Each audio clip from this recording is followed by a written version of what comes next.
You're listening to Quantum Revenue Expansion with your host, Ursula Mentjes. Let's go. Now, the Florida vacation home. So Tim and I have talked about it for a long time. We wanted to have a second home in Florida. It was another decision we made before we moved back to Minnesota.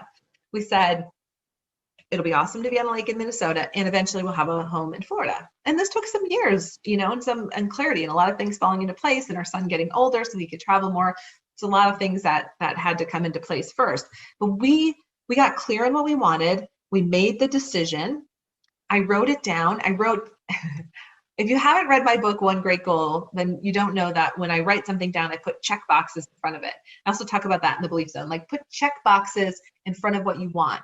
Because when you write your goals down with check boxes, it's like those check boxes tell the goal that it's going to happen. I'm going to check it off, right?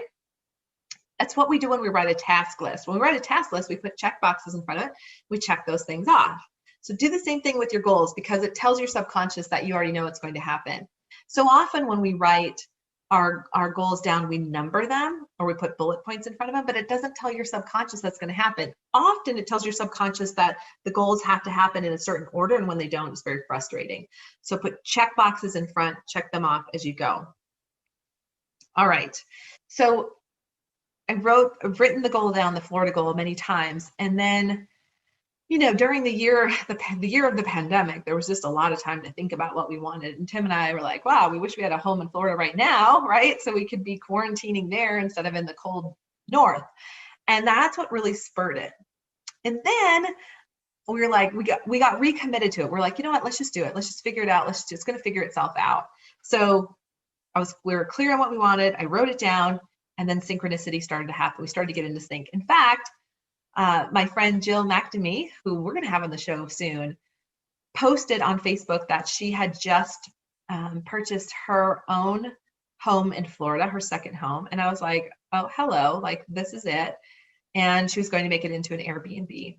And that was the second part of what we talked about, is like we eventually wanted it to be an Airbnb. So I saw that. So I reached out to Jill. Right now now I'm getting into the synchronicity. So I reached out to Jill. I took an action. She replied back. She said, I'd be happy to, connect you with our realtor, which is awesome.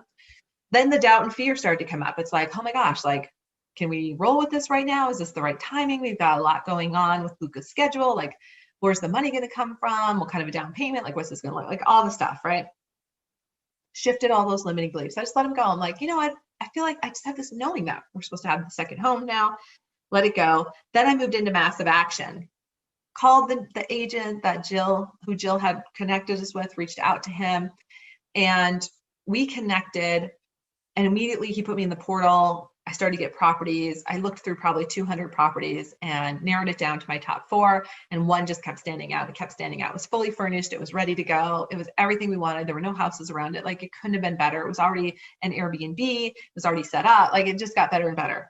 Now, there were 2 other offers on it. We were the 3rd offer, and we put a good offer in. It was a good offer. I don't know if it was the best offer, but we had a lot. We were qualified. We had experience in real estate. Like, there was a lot that our realtor, Andy, talked about and really helped us solidify our position. And they accepted our offer very quickly. Then things got really dicey and interesting because the appraisal didn't come in where we needed to. Like, a lot of things happened. And so we had to go back to the drawing board. We had to do a whole bunch of negotiation. And there were moments where we're like, are we, where doubt and fear came in. It's like, are we supposed to have this property? Is this going to work out? And I just said, you know what? We have to shift and let it go. I just knew. I told my husband, I just know this is our house. Just know it, right? That's when you get into the knowing and expectation. And we just let it go. We said, if not this house, probably another one. But I just had a knowing it was this one. And then it closed. And here we are. And it's been a fun journey. Of course, there's been some stressors, and like whenever you have a new property and you don't live there, like, it's very interesting, but the right team of people showed up to support us there. So many great things have come together, and we've learned so much about having that. And, we created it. Thank you for joining us today. And if you are ready to make your next quantum leap, let's do it. Ursula invites you to join us at the 2X Intensive. Go to salescoachnow.com/apply. Don't forget to leave us a review on your favorite podcast app.